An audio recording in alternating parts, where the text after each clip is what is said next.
Hello दोस्तों, मेरा नाम है युवराज कुमार और मैं आज आप सभी का स्वागत करता हूं मेरे YouTube channel stairs of history में। वीडियो को देखने के बाद कोई भी क्वेरी या क्वेश्चन हो तो आप मुझे yuvraj4326@gmail.com पर संपर्क कर सकते हैं। तो जैसा कि आप देख सकते हैं, आज हम सभी बायोग्राफी कवर कर रहे हैं लॉर्ड बुद्धा की। और ये कुछ बताने की बात नहीं है, सबको पता है कि हर कॉम्पिटिटिव एग्जाम के लिए बहुत इंपॉर्टेंट टॉपिक है।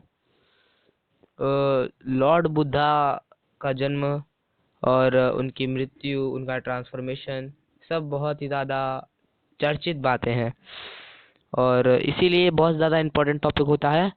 तो आज हम अपने लेक्चर में 4 पॉइंट्स को मेनली कवर करेंगे। इनकी अर्ली लाइफ को, 4 ग्रेट साइट्स को, इनके एनलाइटमेंट को, किस तरह इन्हें ज्ञान प्राप्त हुआ, और इनकी टीचिंग्स को। टीचिंग्स बहुत ही सारी थी इनकी, इसलिए उसके लिए मैं पार्ट 2 बनाऊंगा।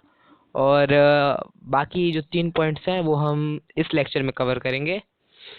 तो सबसे पहले हम कवर करेंगे इनकी अर्ली लाइफ के बारे में। चलिए स्टार्ट करते हैं वीडियो को।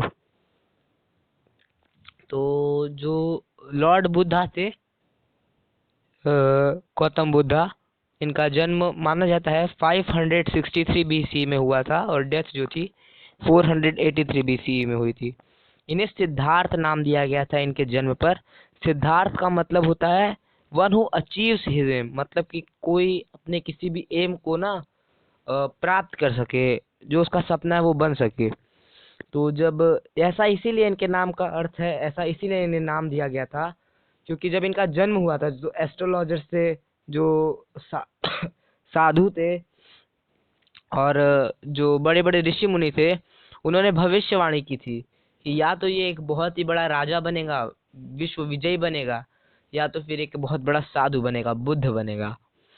तो इनके पिता जो थे वो चाहते थे कि ये बहुत बड़ा किंग बने, इसलिए उन्हें हमेशा घर में रखा गया, बहुत ज़्यादा लग्जूरियस लाइफ दी गई और बहुत ही ज़्यादा खुशियाँ दी गई। कभी भी दुख नहीं देखा इन्होंने अपने शुरुआती जीवन में, हमेशा खुशी देखी। इनके घर का नाम गौतम था और इनके पिताजी का नाम शुद्धोधन था। इनकी शुद्धोधन थे, वो किंग थे, शाक की ट्राइब के चीफ थे। और इनकी माता का नाम क्वीन महामाया था। जब ये कुछ ही समय के थे तभी इनकी माँ की डेथ हो गई थी। लुम्बिनी गार्डन में इनकी माता श्री ने जन्म दिया था। तो कुछ ही दिन के थे तभी इनकी माता की मृत्यु हो गई। तो उनके माता की छोटी बहन महाप्रजापति जिनका नाम था, उनके द्वारा ये बड़े हुए थे, उनके द्वारा ही इनका भरण पोषण हुआ था। और जो बुद्ध शब्द का अर्थ होता है, इसका अर्थ होता है जिसे ज्ञान प्राप्त हो गया हो, ज्ञान की प्राप्ति कर ली होगी। और इन्हें शाक्य मुनि के नाम से भी जाना जाता है, क्योंकि ये शाक्य ट्राइब के थे और एक साधु बन गए थे, इसलिए शाक्य मुनि के नाम से भी जाना जाता है। आगे चलते हैं तो आगे की इनकी लाइफ के बारे में जानते हैं। तो 16 वर्ष की उम्र में यशोधरा नाम की क्वीन से, जो बहुत ही सुंदर थी, उनसे इनकी शादी हो गई थी और इन दोनों का एक बच्चा था राहुल नाम का। और कुछ समय बाद अपने गृहस्थ जीवन में ये बहुत ही ज़्यादा घुल मिल गए। फिर बहुत समय बाद जो था अपने इन जो था अपने पिताजी से बाहर की दुनिया देखने के लिए जिद की थी इन्होंने, तभी इन्होंने 4 ग्रेट साइट्स देखी थी। तो इसकी भी कहानी है, मैं आपको सुनाता हूँ। जब ये 4 ग्रेट साइट्स इन्होंने तब देखी जब ये अपने पिताजी से बहुत ही ज़्यादा जिद कर रहे थे कि ये भी बड़े हो गए हैं, इन्हें भी बाहर की दुनिया देखनी है, जाननी है कैसी होती है। तो जब ये इन्हें एक बार बाहर जाने का अवसर दिया गया, तो जब ये बाहर आए तो इनके पिताजी ने क्या किया, सबको एकदम खुश कर दिया। सबको कहा कि देखिए प्रिंस आ रहे हैं, तो कोई भी दुख नहीं देख सकें, वो सिर्फ खुशी देख सकें। इसलिए हर तरफ मेले जैसा, एक त्योहार जैसा सजावट किया गया उनके आने के लिए और सभी लोग बहुत खुश थे। बहुत तरीके से सजावटें की, बहुत सारे तोहफे उनके लिए तैयार किए गए। तो उनके चैरिएटर के साथ भेज दिया गया। उनके चैरिएटर का नाम बताएंगे आप मुझे? वीडियो को लास्ट तक देखिए तो मैं आपको उसका आंसर बताऊंगा। तो ये जो थे बहुत ही ज़्यादा खुशी से गए और बाहर देखा, घुमा फिरा, और जितने भी लोग थे सबके चेहरे पर सिर्फ खुशी थी। तो ये देख के इन्हें भी बड़ी उत्सुकता हुई, ये भी बड़े खुश हुए, लोग इनके पास आ रहे थे।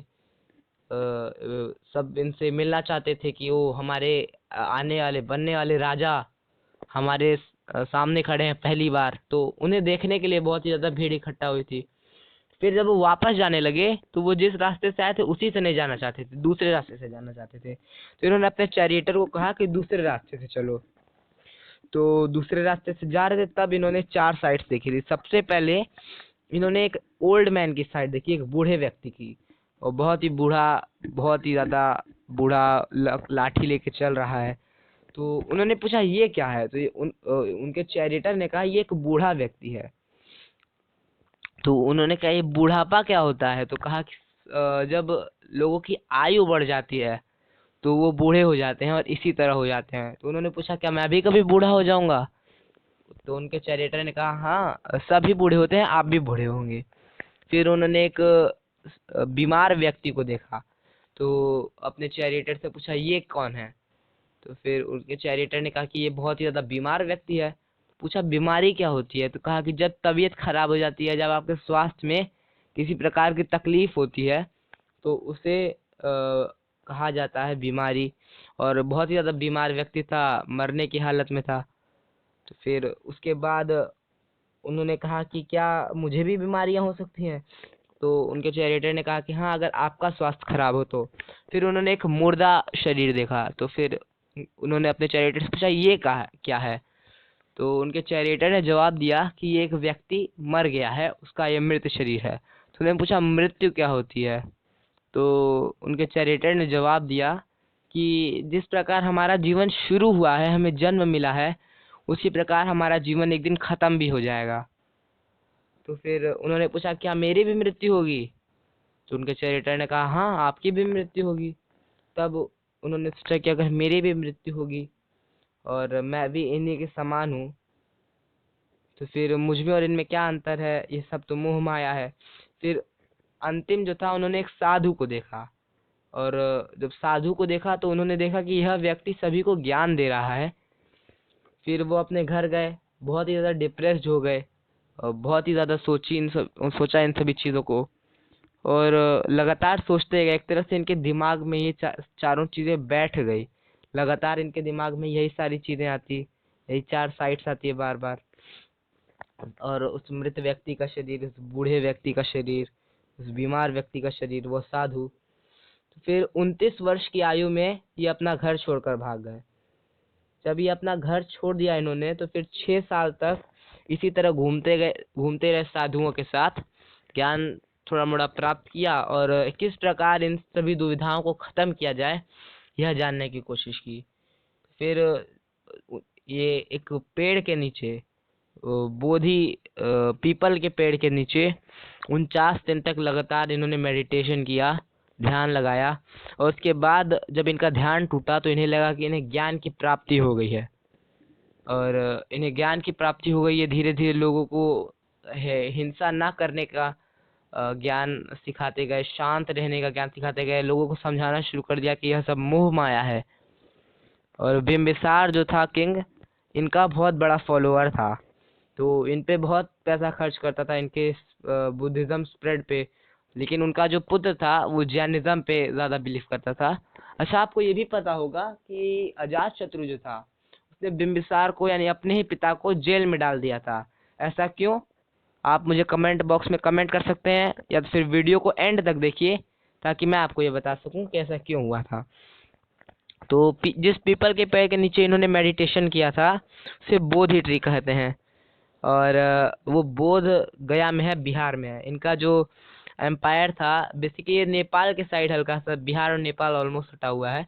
तो नेपाल के साइड हल्का इनका जो वो है, जन्म उसी साइड हुआ था। बाकी इंडिया में उस समय हरियाणा का डायनेस्टी थी, बिम्बिसार उसका रूलर था। और उसके बाद अजातशत्रु था, फिर उदयन था, और फिर उसके सक्सेसर थे।